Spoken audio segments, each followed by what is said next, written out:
Assalamualaikum dan salam sejahtera. Kami dari kumpulan 4 di bawah siliaan Dr. Muharram binti Mamat akan mempersembahkan hasil kajian kami yang bertajuk Pembentukan Peradaban Beridentitikan Malaysia.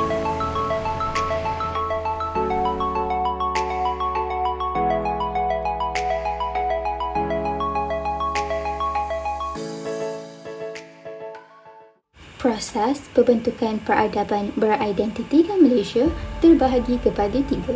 Yang pertama, kemerdekaan 1957, yang kedua, pembinaan negara dan yang ketiga, pembinaan bangsa. Malaysia memperoleh kemerdekaan pada tanggal 31 Ogos 1957. Kemerdekaan merupakan asas kepada kemunculan peradaban bangsa. Negara hendaklah menjayakan proses pembentukan negara bangsa. Hal ini kerana negara didakwa masih gagal dalam menjayakan proses pembentukan negara bangsa. Kesan daripada kegagalan proses tersebut adalah kehidupan menjadi porak-poranda dan tidak aman.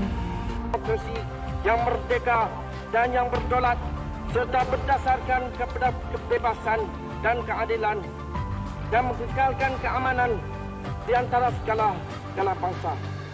Kuala Lumpur 31 hari bulan Ogos tahun 57. Merdeka! Merdeka! Merdeka! Merdeka! Sejarah dan latar belakang pembentukan masyarakat majmuk di Malaysia.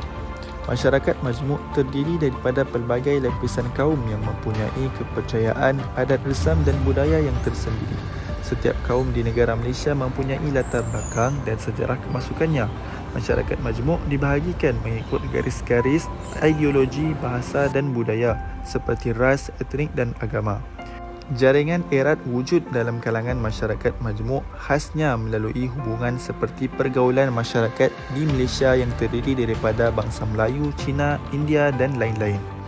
Menurut catatan sejarah, pembentukan masyarakat majmuk di Malaysia adalah kesan daripada kolonialisme yang mutlak yang berlaku pada abad ke-19. Ianya terjadi secara tidak sengaja. Pada awal abad ke-19, lebih 90% penduduk di Tanah Melayu adalah Melayu. Namun pada pertengahan abad ke-19, migrasi kaum Cina dan India secara beramai-ramai ekoran dasar liberal Inggeris telah mengubah struktur kependudukan asal Tanah Melayu. Kaum Melayu dahulunya tinggal di perkampungan. Mereka bekerja sebagai petani, penternak, penangkap ikan dan pengutip hasil hutan.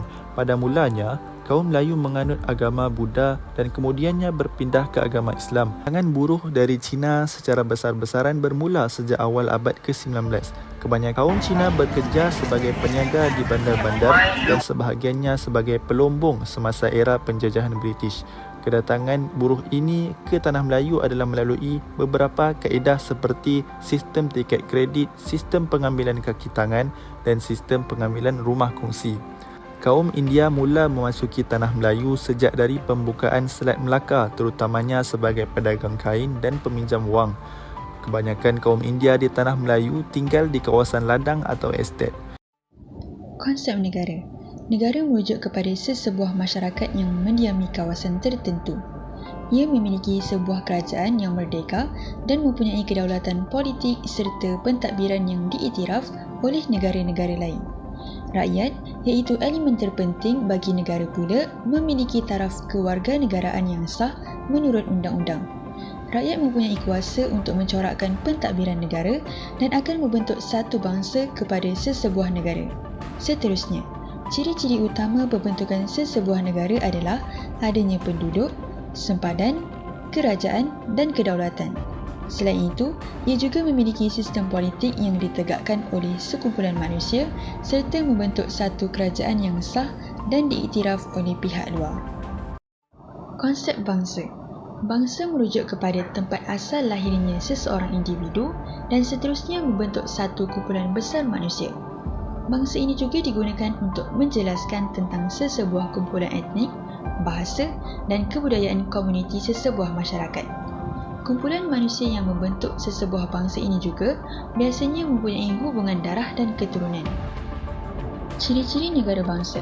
Kehidupan masyarakatnya bersatu padu tanpa berlaku pemisahan, ataupun diskriminasi antara satu kaum dengan kaum yang lain.